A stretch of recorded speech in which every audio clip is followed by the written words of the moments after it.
त्याच्याकरता मला ब्रह्मसभा भरवायची आहे आणि त्या ब्रह्मसभेमध्ये मला हा मुद्दा मांडायचा आहे. कृष्णाजी पंत देवकुळे सुद्धा महाराजा फार मोठे अभ्यासू व्यक्तिमत्व होतं. कृष्णाजी पंत देवकुळ्यांनी सर्व ब्राह्मणांना द्विजवर्गांना सांगितलं आणि ब्रह्मसभा बोलवली. त्या ब्रह्मसभेमध्ये मुद्दा उपस्थित केला की हा माझा नातू आहे आणि या नातूची जी मुलं आहेत त्या मुलांचं मौजबंधन करायचं. नातोनं अगोदर ग्रहस्थ स्वीकारला, परत संन्यास घेतला आणि आता परत ग्रहस्थ आश्रमामध्ये आहे. तर या मुलांना मौजबंधनाचा अधिकार मिळावा याकरता माझा नातू आळंदीवरून पैठणला आलेला आहे. आपण सांगावा उपाय काय? द्विजवर्गांनी सांगितलं इथं काही उपाय नाहीये, संन्यासाच्या मुलांना मौजबंधनाचा अधिकार नाहीये. त्याही बरोबर सभेतून महाराजा बाजूला काढून दिलं. नाही इथं काय अधिकार असं सांगून जाण्यास सांगितलं. कृष्णाजी पंत देवकुळे महाराजा फार मोठे अभ्यासू होते बरं. घरी गेले आणि त्यांना करमलं नाही. कृष्णाजी पंत देवकुळ्यांनी अक्षरशः संपूर्ण रात्रभर सगळी शास्त्र पुराण जी होती ती सगळी चालली आणि त्याच्याकडे एका शास्त्रामध्ये एका पुराणामध्ये त्यांना उपाय सापडला. उपाय सापडल्यानंतर त्यांनी परत दुसऱ्या दिवशी ब्रह्मसभेमध्ये ते सांगितलं की पहा इथं असं वर्णन आहे, जर संन्यासाच्या मुलांना मौजबंधनाचा जर अधिकार प्राप्त करायचा असेल, मिळायचा असेल तर त्याच्यासाठी त्या मुलांच्या विठ्ठल विठ्ठल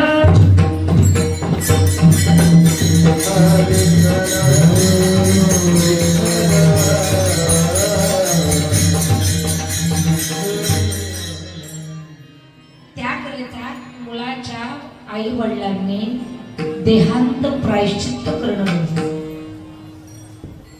देहांत प्रायश्चित्त म्हणजे आपला देह समर्पित करायचा इंद्रायणी मातेच्या डोहामध्ये. तीर्थक्षेत्रात तीर्थमध्ये जायचं, कोणत्याही नदीमध्ये देह समर्पित करायचं, देहांत प्रायश्चित्त घ्यायचं आणि मग मात्र तो अधिकार प्राप्त होतो.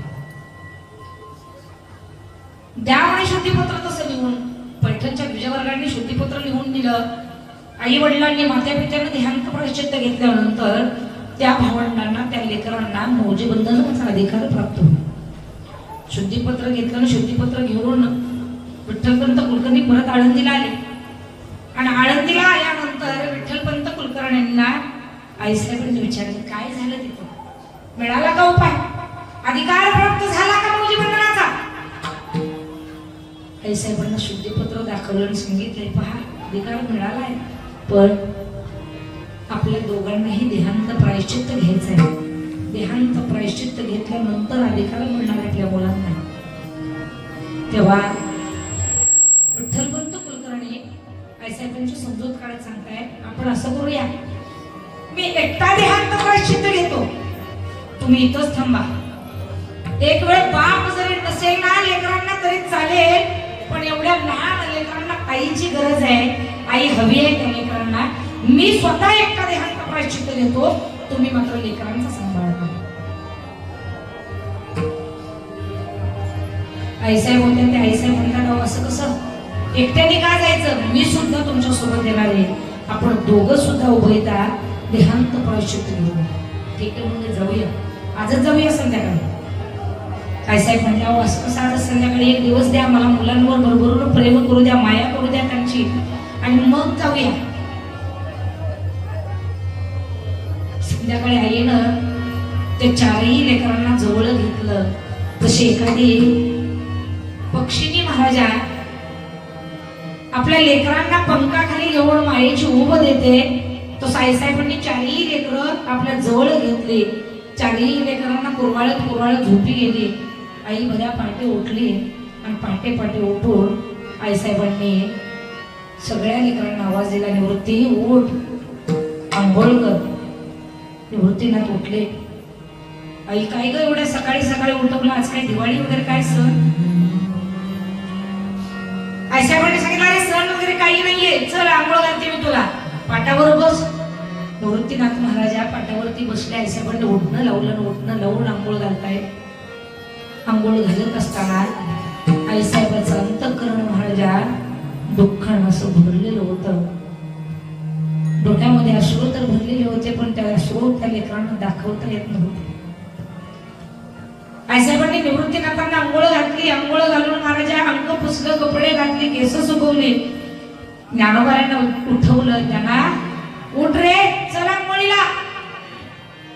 ज्ञानोबाला उठले. ज्ञानोबाने उठणं लावून आंघोळ घातली. ज्ञानोबाला विचारता, आई काय का आज आंघोळ घालतेस, उठणं लावलेस, काय झालंय, काय सण आहे? काही नाही रे, असंच मला करावं वाटलं, आनंदाचा दिवस वाटला आज म्हणून मी करते. सोपान देवांना आंघोळ घातली. लहान चिमुकली, वय वर्ष 5, झोपलेली ती चिमुकली मुक्ताई. त्या मुक्ताईच्या जवळ आईसाहेब गेल्या. त्या आईसाहेबांना अलगद लेकरू असं ते उचललं आणि लेकराला अलगद उचलून गोड बोलून त्या लेकराला जाग केलं. आईसाहेबांना जाग केलं आणि जाग करून पुराशी बिलगून आईसाहेबांना सुद्धा आंघोळीला घेऊन गेल्या. अंतःकरण दुःखानं भरलेलं होतं, दुःख झालेलं होतं. अशा दुःखामध्ये आईसाहेब महाराजा आपल्याला आलेले अश्रू डोळ्यातून ते दाखवू शकत नव्हत्या. दाखवून काय करणार? या लेकरांना समोर गाई रडते, हे लेकरं सुद्धा सैरबेर होतील, यांना सुद्धा दुःख होईल म्हणून आईसाहेब रडल्या. पुरणपोळीचा महाराजा जेवण केलं, जेवण बनवलं. आजचा आईसाहेबांचा लेकरांसोबतचा शेवटचा दिवस होता. पुरणपोळीचं जेवण केलं, ताट वाढलं आणि ताट वाढवून 4ही भावंडांना जवळ बोलवलं. 4ही भावंड जवळ आली. आई काय ग? अरे चला ना जेवायला. अगं आई आम्ही 4 जण आहेत, तू एकच ताट केलंय? अरे एकच ताट केलंय, माझं एकाच ताटामध्ये मी स्वतः माझ्या हातानं तुम्हाला भरवणार आहे, घास भरवणार आहे. 4ही भावंडांना थोडस 4 मध्ये मुक्ताई मध्ये नाही, सोपान काकांनाही नाही, पण निवृत्तीनाथांना ज्ञानोबांना जाणवलं काहीतरी नेमकं घडलंय म्हणून आज आपली आई आपल्याशी असं वागते. दोघही आईच्या चेहऱ्याकडे पाहतायत. आईला दुःख तर झालं होतं, पण त्याही दुःखामध्ये महाराजा आईच्या चेहऱ्यावरती हसू आलेलं होतं. त्या हसव्याच्या पाठीमागं, हसण्याच्या पाठीमागं आईनं डोंगरा एवढं दुःख महाराजा लपवलेलं होतं. 4ही भावंडांना समोर घेतलंय त्या आईनं आणि त्या लेकरांना पुरणपोळीचं घास ते भरवते. निवृत्तीनाथांना, मुक्ताईला, ज्ञानोबांना, सोपान काकांना, 4ही भावंडांना प्रेमाने मायेनं आई जीव घालते. आईला माहित आहे आज संध्याकाळ झाली, रात्र झाली, ज्या लेकरांना आज मी माया लावते, प्रेम लावते, ही लेकरांना मला सोडून जायचंय. ही लेकरं उद्या सकाळी उठल्यानंतर ना त्यांना आई दिसणार नाही, ना त्यांना बाप दिसणार नाही. फार मोठा आभाळ एवढं दुःख महाराजा त्या आईला झालेलं होतं, तरी सुद्धा आईनं एवढं मोठं दुःख लपवून त्या लेकरांना आनंदानं घास भरवत होती. कोणाला दाखवायचं होतं दुःख, तरी सुद्धा निवृत्ती वडील होते. न सांगता सगळं करणारे निवृत्तीनाथांनी जाणवलं काहीतरी झालंय म्हणून आई आपली अशी वाटते आज आपल्याशी. काय झालं असावं, नेमकं काय घडलं असेल याचा विचार निवृत्तीनाथ करायला लागले. पण कारण काही महाराजा समजेना. संध्याकाळ झाली. आईनं 4ही पिल्ल आपल्या जवळ घेतली. 4ही पिल्लांना संध्याकाळी जेवू घातलं, घास भरवला. निवृत्तीनाथांना घास भरवताना एवढं दुःख वाटलं नाही, ते ज्ञानोबांना घास भरवतानाही दुःख वाटलं नाही, सोपान काकांना घास भरवतानाही दुःख वाटलं नाही. पण चिमुकली असणारी 5 वर्षाची ताणी ते मुक्ताई माता, त्या आईसाहेबांना दुःख वाटलं की ह्या लहान असं माझं लेकरू 5 वर्ष वय चालू आहे, 5 वर्षाच्या एवढ्या छोट्याशा लेकराला आज टाकून जायचंय, एवढं सोपं नाही. क्षणभर सुद्धा हे लेकरू माझ्याशिवाय राहत नाही.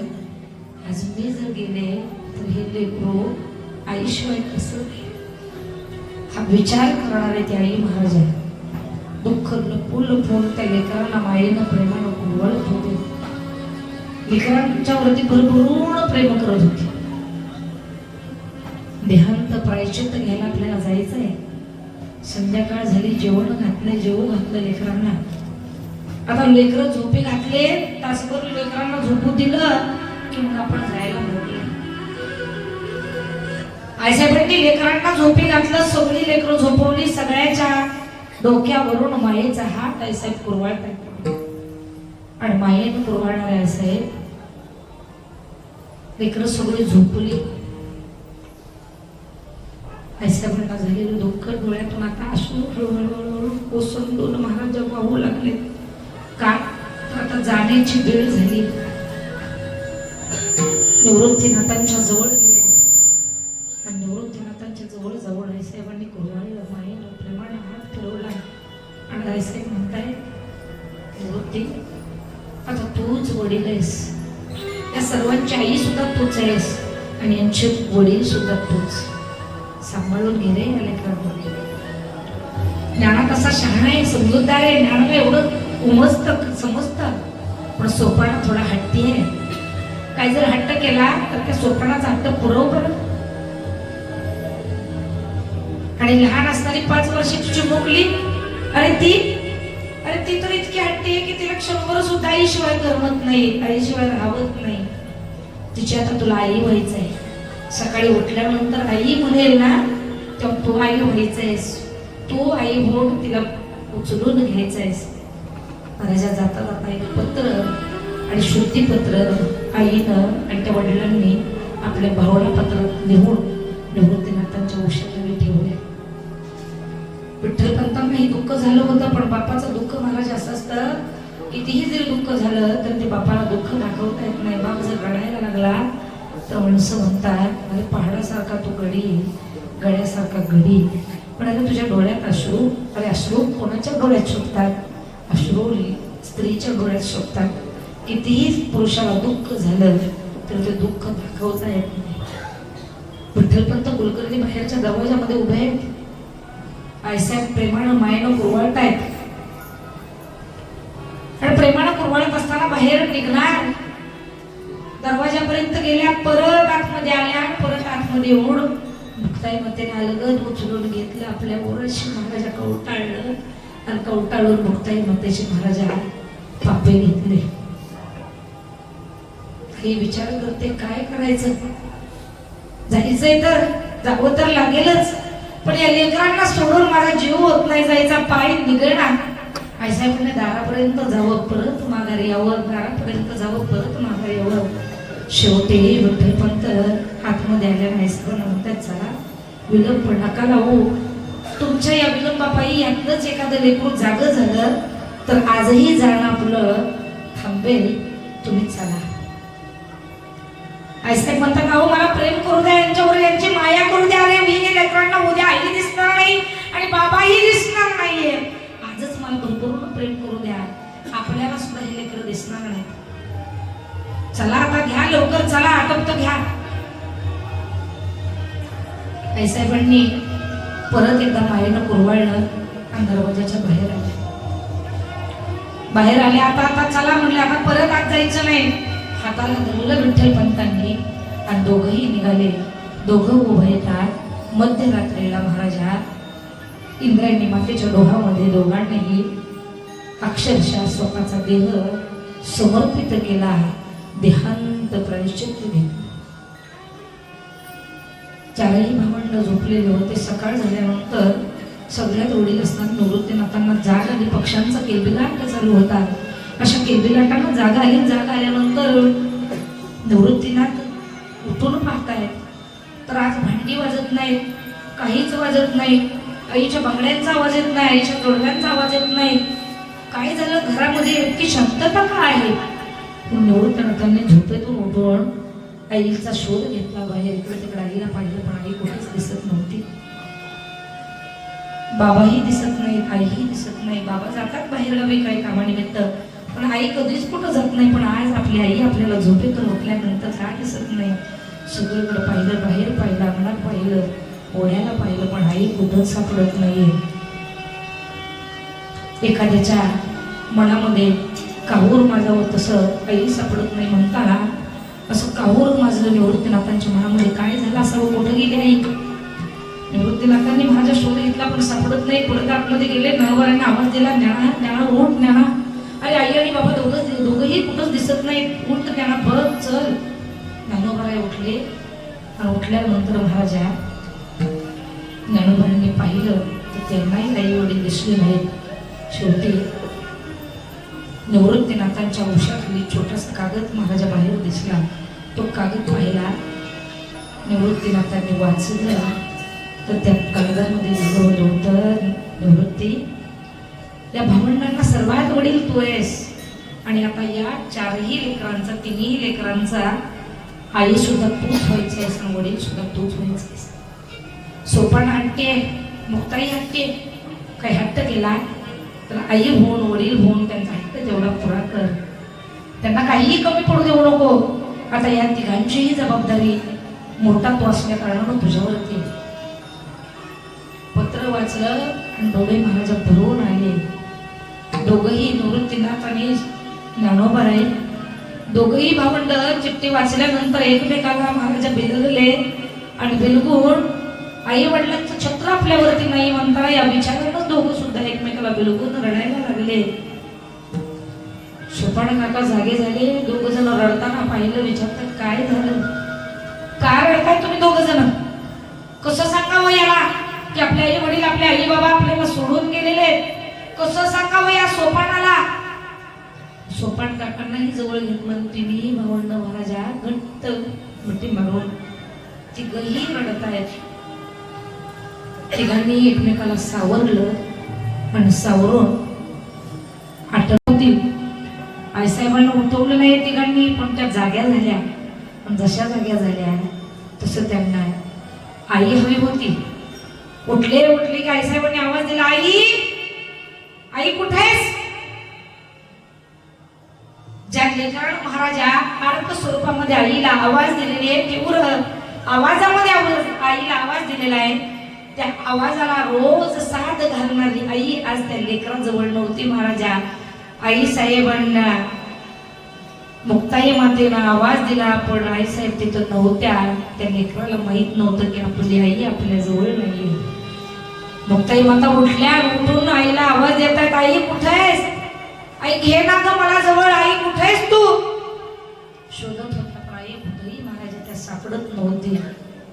तीन भावंड बघतायत की आता काय करू, कसं समजावायचं, कसं सांगायचं.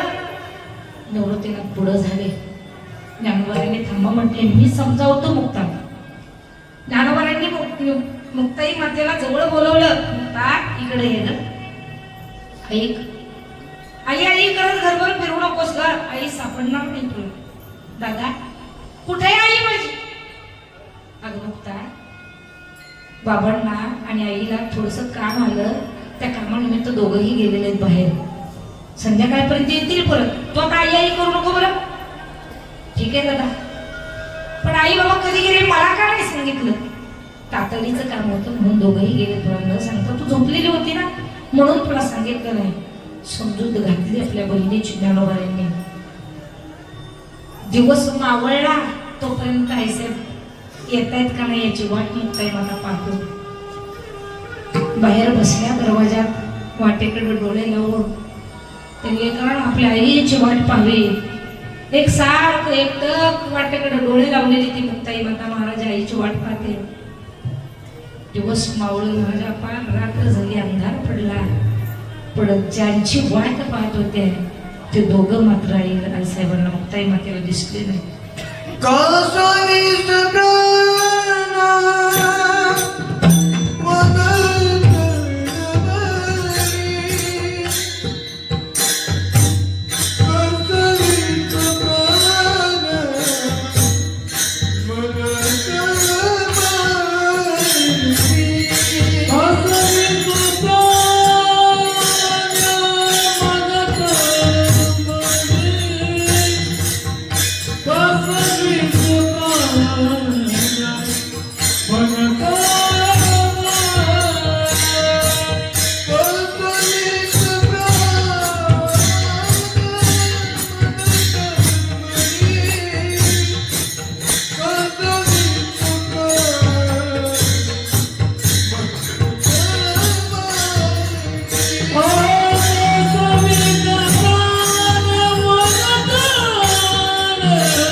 मुक्ताई मातेनं पिवळं बटन वर घे, पिवळं मीडिया.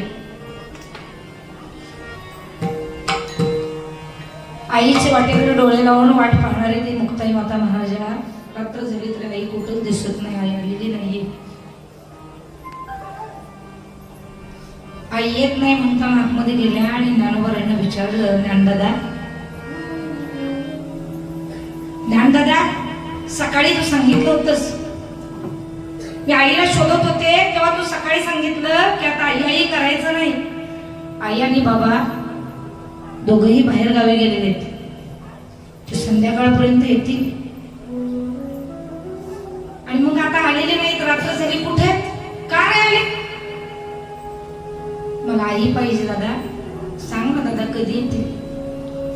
ज्ञानोबाराय म्हणतायत, अगं काहीतरी काम वाढलं असेल म्हणून ते आज नाही आली, उद्या येतील, नको चिंता करू. क्षणाक्षणाला आई लागणारी ती मुक्ताई माता महाराजा आईशिवाय राहत नव्हती. त्या मुक्ताई मातेची समजूत घालणं तेवढं सोपं नसताना सुद्धा ज्ञानोबारांनी समजवलं, समजून सांगितलं. एक वेळ महाराजा वडील नसतील तरी चालेल, पण आई हवी असते. आई नसेल तरी चालेल, पण वडील पाहिजे, दोघांतलं कोणीतरी एक पाहिजे. पण आज दोघांच्या आई, दोघही आई सुद्धा नाही आणि वडील सुद्धा नाही. या चारही लेकरांच्या डोक्यावरच आईचं छत्र आणि वडिलांचं छत्र महाराजा आज हरपलेलं होतं. चारही भावंड आता कशी जगणार होती, कशी पुढे आपलं जीवन व्यतीत करणार होती? एवढं सोपं नव्हतं आई वडिलाशिवाय राहणं.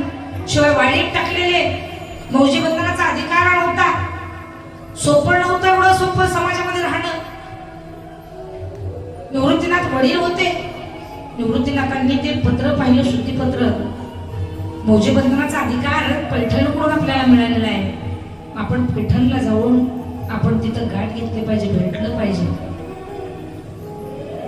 सोपानदेव एवढे हुशार होते. सोपानदेव म्हणताय, अरे कसलं हे मौजी बंधन, कसलं हे काय? निवृत्तीनाथ म्हणतात, का बरं असं बोलताय? बरोबर आहे ना. अरे मौजी बंधनासाठी आपल्या आई बापाला एवढं खटपट करावं लागलं, एवढं धडपडावं लागलं आणि एवढं करून सुद्धा आज काय मिळालं हाती आपल्याला? अरे मौजी बंधनाचा अधिकार देणारं एक पत्र काय मिळालं, पण आपले आई बाबा आपल्यापाशी आहेत का? अरे पोरके झालो आपण आई वडिलाशिवाय. निवृत्तीनाथ म्हणतात, खरे ग. अरे कसलं हे मौजेबंधन, कसला हा समाज आणि कसलं हे शास्त्र. अरे हे शास्त्र काय आपल्याला मौजेबंधनाचा अधिकार नाकारताय. अरे आपल्यालाच नको हे मौजेबंधन. चार भावंडांचा संवाद ज्ञानोबाराय म्हणतायत आणि असं करून नसतं जमत, असं नसतं बोलायचं. शुद्धीपत्र मिळाले, मौजेबंधनाचा अधिकार मिळालाय, तर ते मौजेबंधन आपलं झालं पाहिजे. आपल्या आई वडिलांनी ज्या रीती या मौजेबंधनासाठी आपला देह त्यागलेला आहे, त्याआधी याला काहीतरी महत्व आहे आणि ते घेणं गरजेचं आहे. चला आपण पैठणला जाऊया. चारही भावंड महाराज पैठणला निघाले. पैठणला गेल्यानंतर तिथं आपल्या वडिलांचं आजोळ म्हणजे या लेकरांचं, या भावंडांचं पंजोळ होत.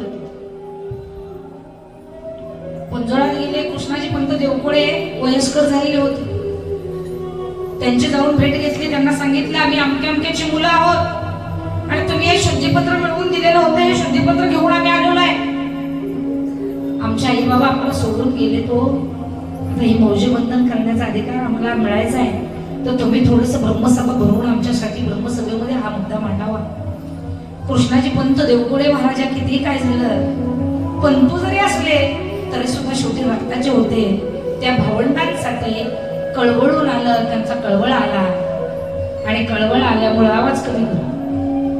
त्यांनी ब्रह्मसभा भरवली आणि त्या ब्रह्मसभेमध्ये सांगितलं की काही वर्षांपूर्वी माझा नातू विठ्ठलपंत इथं आलेला आणि त्याला आपण शुद्धीपत्र दिलेलं आहे. त्याची ही मुलं आहेत, यांना मौजेबंधनाचा अधिकार मिळावा, हे शुद्धीपत्र त्याच्यासाठी आहे. ब्रह्मवृंद सगळे जमलेले होते. त्या ब्रह्मवृंदामध्ये एका ब्राह्मणाने ब्रह्मवर्गाने महाराजा चारही भावंडांच्याकडे पाहिलं आणि भावंडांच्याकडे पाहिल्यानंतर त्यांचे ते वाढलेले केस, त्यांच्या अंगावरती असलेली ती वस्त्र, त्या सर्वांची खिल्ली उडवली, हसले आणि हसल्यानंतर चारही भावंड थोडस महाराजा चेहऱ्यावरती नाराजी आली चारही भावंडांच्या. इतक्यात एक ब्रह्मवृंदांमध्ये एक ब्राह्मण काका उभे राहिले. म्हणजे काय रे, कुठून आलात तुम्ही? त्यांनी सांगितलं मी आळंदीहून आलो होतो. कशासाठी? आमच्या वडिलांनी हे शुद्धीपत्र तुमच्याकडून नेलेलं होतं, आम्हाला मौजेबंधनाचा अधिकार मिळावा याकरता आम्ही इथं आलेलो. नाव काय तुमचं? निवृत्तीनाथांनी सांगितलं मी निवृत्ती. ज्ञानोबारायांनी सांगितलं मी ज्ञानेश्वर. सोपान काका म्हणतात मी सोपान. आणि मुक्ताई माता म्हणते माझं नाव मुक्ता. चारही भावंडांनी नाव सांगितले. एवढ्यात त्या द्विजवर्गातला एक महाराजा ब्राह्मण काका उभे राहिले आणि ते हसायला लागले. हसून म्हणतायत अरे या 2 नंबरला उभं राहिलेल्या मुलाचं नाव ज्ञाना. ज्ञाना अरे आमच्या गावात एका कोळ्याकडे पाणी वाहणारा रेडा आहे, त्या रेड्याचं सुद्धा नाव ज्ञाना. रेड्याचं नाव ज्ञाना म्हणताना ज्ञानोबाराय म्हणतायत काका त्या रेड्याचा आणि माझा आत्मा, आमचा दोघांचा आत्मा एकच आहे.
मी नाही तुझा, आम्ही दोघं एकच आहोत, आम्ही वेगळे नाही. वेगळे नाहीत म्हणताना ज्ञानदेव म्हणे तूही माझा आत्मा. दोघे वेगळे नाहीत म्हणताना त्या ब्राह्मण काकांनी सांगितलं कशावरून, बघा तू बोला म्हणले तर त्या कोळ्याला महाराजा रेडा घेऊन तिथं बोलवलं आणि ते ज्ञान नावाचा रेडा घेऊन तिथं आल्यानंतर त्यांनी सांगितलं बघा माझा आणि त्यांचा आत्मा एक आहे का, काय करायचं, काय काय म्हणले, याच्या पाठीवर मारले तर तुझ्या पण उठतील का म्हणले. पाठीवर मारायला सुरुवात केली महाराजाला. तसं रेड्याच्या पाठीवर मारताच ज्ञानोबरांच्या पाठीवर उठायला लागले. तेची ओळ उठी ज्ञान देवे, ज्ञानोबरांच्या पाठीवर ओळ उठायला लागले. आई साहेब महाराजा जाऊन पाहतात खरंच असं आहे का, तर खरोखर ज्ञानोबरांच्या पाठीवर ती ओळ उठत होते. मुक्ताई मातेच्या डोळ्यामध्ये अश्रू आले आणि त्यांना याचना करते, नका हो, नका मारू माझ्या दादाला, बघा नाव किती लागले दादाला, नका मारू, मी पाया पडते हात जोडते, नका हो माझ्या दादाला नका मारू. आईसाहेबांनी महाराजा याचना केली, नका मारू म्हटले. मारणं थांबवलं, सगळ्यांनी पाहिलं तर खरोखर उठले होते. म्हटले बंगाली विद्या दिसतीये, बंगाली विद्येचा काहीतरी प्रकार दिसतोय, हा हे काय खरं म्हणत नाही. वेद बोलवा म्हटले, वेद तर खरं मानू, वेद हो वेद बोलवा, कोणता बोलवायचा आहे म्हटलं, ऋग्वेद बोलवा, ऋग्वेद. ऋग्वेद बोलवायला सांगितल्यानंतर ज्ञानोबारांनी मस्तकावरती रेड्याचा हात ठेवला, तसा रेडा वेद बोलायला लागला. ज्ञानोबाराय म्हणताय तुमच्या वेदामध्ये पहा, याच्या मुखातून वेद बरोबर आहेत का ते. सगळे द्विजवर्ग जाऊन आपला वेद घरी घेऊन आले, घरून घेऊन आले आणि बघतात तर काय, तर रेड्याच्या मुखातूनच ज्ञानोबारांनी बोलवलेले वेद महाराज एवढे शुद्ध होते की त्यांच्या सुद्धा वेदामध्ये महाराजांचा चुका मान्य केलं. मग जय जयकार ज्ञानेश्वर महाराज की, निवृत्तीनाथ महाराज की, सोपान देव महाराज की, मुक्ताई माता की. जेव्हा चमत्कार दाखवला तेव्हा महाराजांना नमस्कार करायला लागले सगळे. पैठणहून अधिकार मिळाला, अधिकार घेऊन निघाले. तेवढ्यात ते पाणी माण्याला कोळ्याचा रेडा, ते कोळी म्हणते महाराज, ओ महाराज यांना पण तुमच्या सोबत नाही, आता मी तरी याला घेऊन काय करू, आता हा तुमचा झालेला आहे. त्या मालकासह महाराजा रेडा, तो ज्ञान नावाचा रेडा मालकासह ज्ञानोबारांच्या सोबत निघाले. आता शेवटी तो प्राणी होता, तो थकला. येता येता महाराजा जुन्नरच्या पुढे आळेफाटा नावाचं गाव आहे, त्या आळेफाट्याला त्या रेड्याला ज्ञानोबारांनी समाधी दिली. रेड्याचं समाधी स्थळ आळेफाट्याला. तिथून मजल करत करत चारही भावंड आळंदीमध्ये आले आणि आळंदीमध्ये आल्यानंतर त्यांच्यावर जो अन्याय, त्यांना जे वाळीत टाकलं होतं ते काय त्यांच्यावरचं बंद झालं नव्हतं. चारही भावंड जीवन जगत असताना, हे परा चल बरा, जीवन जगत असताना वाळीत टाकलेलं होतं. अचानक एक दिवस ज्ञानोबारांना मांड खाण्याची इच्छा झाली आणि मुक्ताईला सांगितलं, मुक्ता आज मांड कर ग, इच्छा झाली मांड खाण्याची. मांड खाण्याची इच्छा झाली म्हणताना आईसाहेबांनी मांडण्याची तयारी केली. खापर नाही म्हणून खापर आणायला आळंदीमध्ये गेल्या कुंभारवाड्याकडे. कुंभारवाड्याकडे गेल्या, पण गावात सांगितलं होतं की तो कुणी विसोबा चाटी नावाच्या ग्रस्तांना सांगितलं होतं आळंदीमध्ये त्या चारही संन्यासाच्या पोरांना कुणीही मदत करायची नाही. सांगितल्याप्रमाणे महाराज कुणी मदत केली काय, कुंभारवाड्याच्या सगळ्यांनी घराचे आपले दरवाजे बंद केले, कुणीही मदत केली नाही. पण एका विचारला दया आली, ती म्हटली मागच्या दाराने मी तुला खापर देते. मागच्या दारामध्ये घेतलं, खापर दिलं. आईसाहेबांनी परकरात असं खापर लपवलं. तुरु चालत आपल्या सिद्धबेटातल्या पर्णकुटीकडे, झोपडीकडे, घराकडे निघाल्या आणि जाता जाता मात्र विसोबत चाटी आडवे आले. मुक्ताईनं काहीतरी लपवले, पाहिलं, आवाज दिला, मुक्ते थांब, कुठे निघालीस आणि काय घेऊन चाललीस, दाखव मला. साहेब म्हणतात, काका काहीच नाही हो, निघाली म्हणजे दाखव. हाताला धरलं, हिसका दिला, बघितलं तर काय, मुक्ताई मातेनं खापर घेतलं होतं महाराजा ते घेतलेलं खापर हातात हिसकावलं, खाली टाकलं, त्या खापराचे तुकडे तुकडे झाले. ते विसोबाच्या महाराजा त्या खापरावरती अशा आपल्या पायात जोडे घालून खापरावरती खापर तुडवलं, त्यांनी पायानं ठेचलं ते खापर.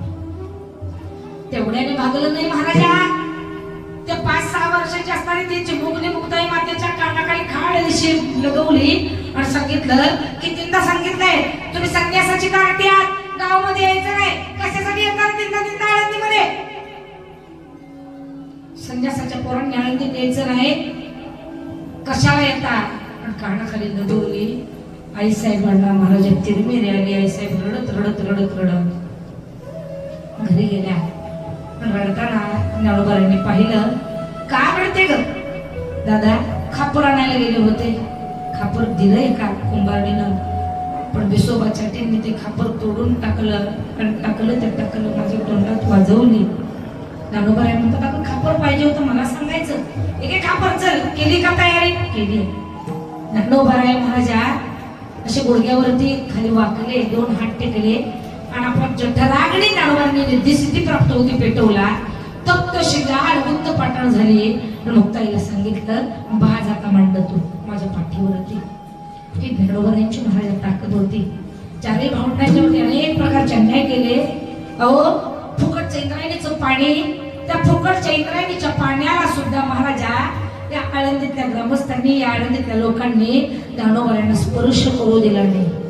अक्षरशः ज्ञानोबाराया आधी ते 4ही भावंडापैकी कोणी जरी इंद्रायणी काठावरून निघालं तरी सुद्धा माणसांनी त्यांचं तोंड पाहिलं की सचैल स्नान करत होते. एवढा त्यांना विटाळ या 4 भावंडांचा होत होता. एवढा अन्याय महाराजाच्या 4ही भावंडांच्या वरती झाला. ज्ञानोबारांनी अनेकांचा उद्धार केला. अनेकांच्या उद्धारार्थ महाराजा हरिप्रकासारखा छोटासा ग्रंथ तुमच्या आमच्या उद्धारार्थ केला. हरिमुखे म्हणा पुण्याची गणना कोण करी. त्या हरिपाठामध्ये कितीतरी काय काय सांगितलंय. नित्य नेमनाने ते प्राणी दुर्लभ आणि लक्ष्मी वल्लभ तया जवळी. कोणतंही कार्य करताना तुम्ही जर नित्य नेमानं सातत्यानं केलं तर त्या सातत्याने केलेल्या कर्मापाठी माग लक्ष्मी वल्लभ म्हणजे भगवान परमात्मा तिथं उपास करणारे लक्षात घ्या. कितीतरी या प्रमाण दिलेले हरिपाठामध्ये कितीतरी गोष्टी सांगितलेल्या अशा हिताच्या की ज्या आपल्याला कळत नाही. ही फार मोठी खंत आहे म्हणायचं. ज्ञानोबारांनी अभंगाचा गाथा सुद्धा लिहिलेला आहे. शिवाय चांगदेव 65 नावाचा ग्रंथ लिहिलेला आहे. अमृतानुभव सुद्धा ग्रंथ ज्ञानोबारांचा आहे. आणि सगळ्यात महत्वाचा तुमच्या परिचयात असणारा, सगळ्यात वाचायला सोपा असणारा महाराजा जो 56 भाषांचा गौरव केलेला ग्रंथ, ज्याला ग्रंथ राज म्हटलं जातं, श्रीमद भगवद्गीतेवरती 700 श्लोकावरती मराठीत भाषांतर केलेला ग्रंथ म्हणजे ग्रंथ राज ज्ञानेश्वरी महाराजा ज्ञानोबारांनी तुमच्या आमच्यावर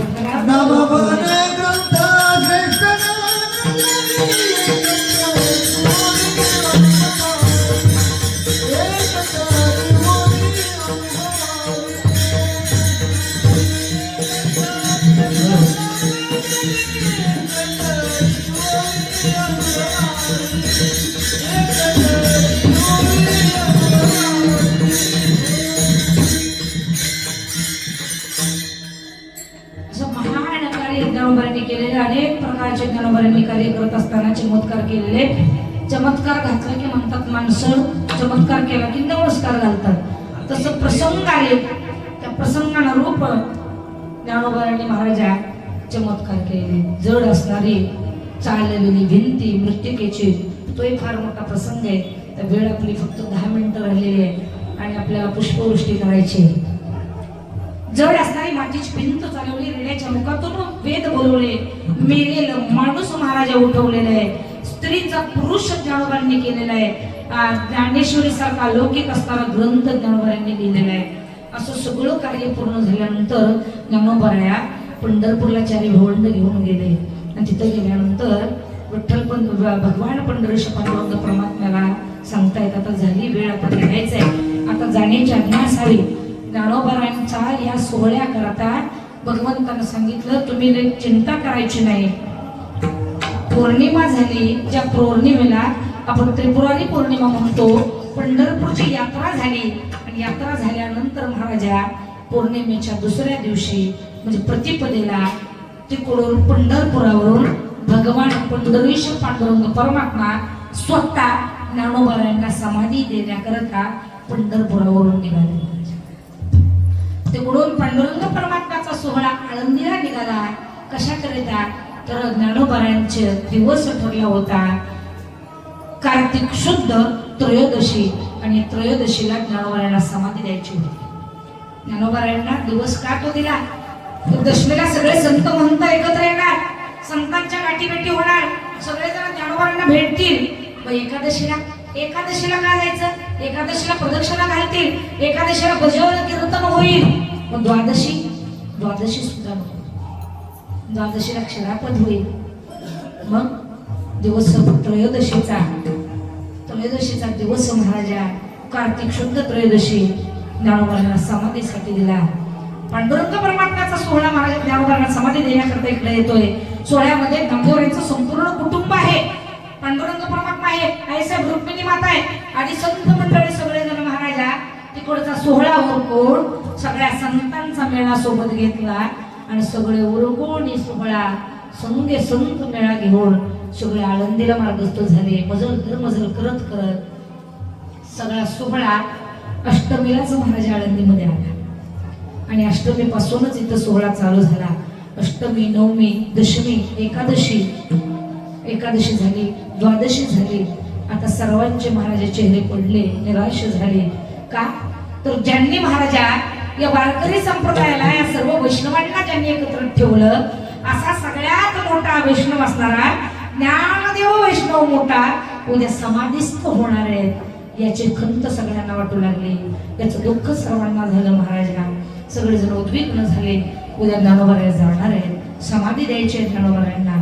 उद्याचा दिवस त्रयोदशीचा, तो म्हणजे आजचा त्रयोदशीचा दिवस कार्तिक शुद्ध त्रयोदशी आणि या दिवशी ज्ञानोबारायांना समाधी देण्याचं ठरलं. सगळेजण एकत्रित आले. भजन कीर्तन करत महाराज ज्ञानोबारायांना संजीवन समाधी देण्याचं महाराजा ठरलं. जागा ठरली होती सिद्धेश्वराच्या मंदिरामध्ये. नंदी बाजूला केला, तिथून खाली नारा बेटा गोंदा महाराज सगळे खाली गेले. समाधीची जागा साफ केली आणि समाधीची जागा झाडून तिथं समई लावली, आसनं ठेवलं बसायला, तुळशी आणि बुक्का ठेवला, पुढं ज्ञानेश्वरी ठेवली. ज्ञानोबारांची जागा महाराजा तिथं निश्चित झाली आणि आता ज्ञानोबारांना सगळेजण महाराजा निघाले. पण जाता जाता आईसाहेब रुक्मिणी माता सगळ्यांना जेवू घालतायत. गोडाचं जेवण सर्वांना जेवू घातलंय. पण जेवू घालत असताना आईसाहेबांचं लक्ष फक्त पांडुरंग परमात्म्याकडे होतं. पांडुरंग परमात्म्याच्या महाराजा कोणासाठीच कधी अश्रू आलेले नाहीत, पण ज्ञानोबारांसाठी पांडुरंग परमात्मा रडतोय. महाराजा रडतोय म्हणून आईसाहेब जवळ गेल्याने विचारताय, काय झालं, असं का रडताय?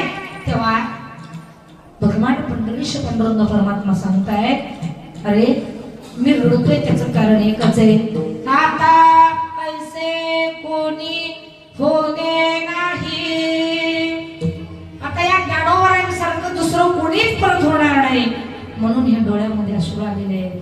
खरोखरच ज्ञानोबाराय म्हणजे ज्ञानोबारायचे सकल विश्वाची माऊली जे झाले ते ज्ञानोबाराय. महाराजा ज्ञानोबारायांना कोणी धरलं तर भगवान पंढरीश पांडुरंग परमात्म्यानं एका हाताला धरलेलं आहे आणि दुसऱ्या हाताला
भगवान पंढरेश पांडुरंग परमात्मानं निवृत्ती नाथांनी महाराजा नाळवाड्याला दोन्हीकडे धरलेले देव मूर्ती आणि धरले दोन्ही कर जातो बैसावया ज्ञानेश्वर महाराजा नाळोबारांना धरलेले आणि सावतीच्या जागेवरती नेऊन दोघांनी बसवलेले. तिथं बसवल्यानंतर सर्व वारकऱ्यांची समस्त वैष्णवांची अवस्था अशी झाली होती. बांधल्या पेंडीचा सुटलासे आळा. गवताच्या पिंडीला जर आळा बांधला असेल तर संपूर्ण सगळं गवत एकोप्यानं राहतं. तोच जर आळा जर महाराजांच्या पिंडीचा जर सुटला तर सगळं गवत असं इतरत्र विखुरलं जातं. तसं आज बाप ज्ञानेश्वर महाराजा समाधीस्थ होणार म्हणताना गवताच्या पेंडीचा जसा आळा सुटून गवत विखुरलं जातं तसं सर्व वैष्णव महाराज सर्वांच्या मनामध्ये काहूर माजलं होतं. सगळे वैष्णव असे विखुरले होते महाराज. तोच आजचा हा शुद्ध कार्तिक शुद्ध त्रयोदशीचा दिवस ज्ञानोबारांचा समाधीचा दिवस अभंग फुलाचा होईल. त्यानंतर पुष्पवृष्टी. देवनी मूर्ती आणि धरले दोन्ही कर, देवनी मूर्ती आणि धरले दोन्ही कर, देवनी मूर्ती आणि धरले दोन्ही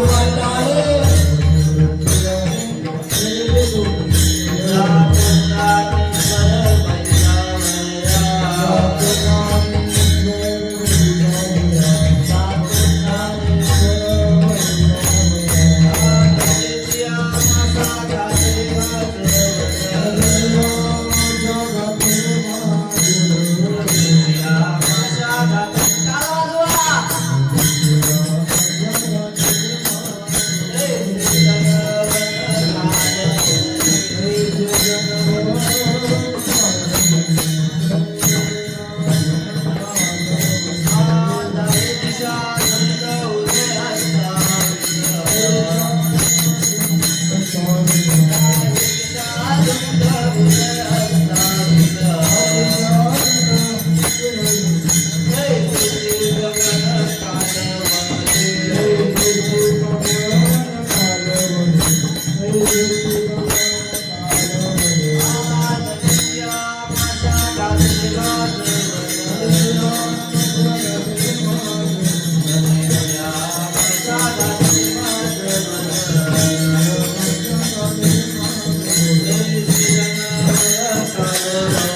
म्हणे आता लोपला दिनकर आणि बाप ज्ञानेश्वर समाधिस्थ. बाप ज्ञानेश्वर समाधिस्थ ज्ञानवरांचं वर्णन नामदेवराय करतात. आजचा दिवस तो त्रयोदशीचा इथून येत अवकाश. आजपर्यंत गुरुवारांच्या मुखातून जेवढं ऐकलं तेवढं तुमच्या समोर मांडण्याचा प्रयत्न केला. पामराची अल्पशी सेवा, छोटीशी सेवा गोड मानून जेवढं काय बरोबर तेवढं गुरुवारांचा प्रसाद चुकीचा तो बालबुद्धीचा दोष म्हणा. तसं वास्तविक पाहता कीर्तन हे दिवसभर जरी करायला लावलं तरी सुद्धा याच्यावर भरपूर बोलण्यासारखं आहे. फक्त ज्ञानोबारायांच्यावरतीच बोलायचं म्हटलं तर दिवसच काय मग ते महिना सुद्धा पुरायचा नाही. इतकं ज्ञानोबारायांचं महाराज महात्म्य थोडं आहे. अल्पस या सेवेचा छोटासा प्रयत्न आपल्या सर्वांच्या कृपाशीर्वादाने सहकार्याने चालू असलेली श्री विठ्ठल वारकरी शिक्षण संस्था, या संस्थेमध्ये गेले 25 वर्षापासून अखंड पंचमदिनी नाम सप्ताहाचा आपण संजीवन समाधी सोहळ्यानिमित्त आयोजन करतो. बरेच वर्षापासून हा कार्यक्रम चालू आहे आणि बरेच वर्षापासून बरेच लोक पहिल्यापासूनच येतात, अजूनही येत आहेत, इथून पुढेही येणार आहेत आणि यायचंय सर्वांनी. जसं महाराजांना भरभरून तुम्ही सहकार्य केलं, भरभरून प्रेम केलं, तसं महाराजांच्या पाठीमागं आमच्यावरही आपलं सर्वांचं प्रेम आहेच, यात काही शंका नाही. तेच प्रेम असं जगाला टिकून राहावं, आपलं नेहमी सर्वांचं सहकार्य संस्थेला असतं. इथून पुढेही राहावं ही माऊलींच्या चरणी प्रार्थना करते. झालेली छोटीशी सेवा ज्ञानोबारांच्या चरणावरती समर्पित करते. माझे गुरु विभूतीवरायण परमपूजा आदरणीय प्रातस्मरणी ज्यांच्यामुळे आज आम्ही या व्यासपीठावरती उभा आहोत आणि आज तुमच्या समोर 2 तास बोलू शकतो, ज्यांचा कृपाशीर्वादाचा हा प्रसाद आहे, तो वैकुंठवासी गुरुदेव गोकुळजी महाराज क्षीरसागर यांच्या चरणावरती सेवा समर्पित करते. तसेच माझ्या आई वडील यांच्याही चरणावरती सेवा समर्पित करून माझ्या सेवेला पूर्ण विराम होतो. ज्ञानेश्वर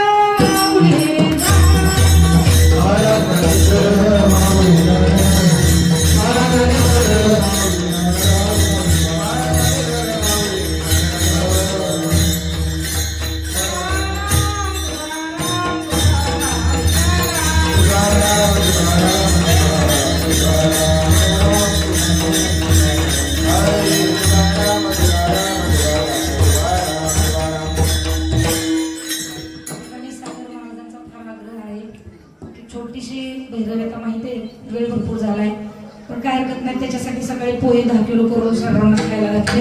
आता परत पोटात कावळे वरडायला सुरुवात होत आहे. अजून तासभर कीर्तन लांबलं असतं तर तशी काय हरकत नव्हती. तेच कीर्तन लांबलं असं समजून जावा. छोटीशी धावती भैरवी होणार आहे.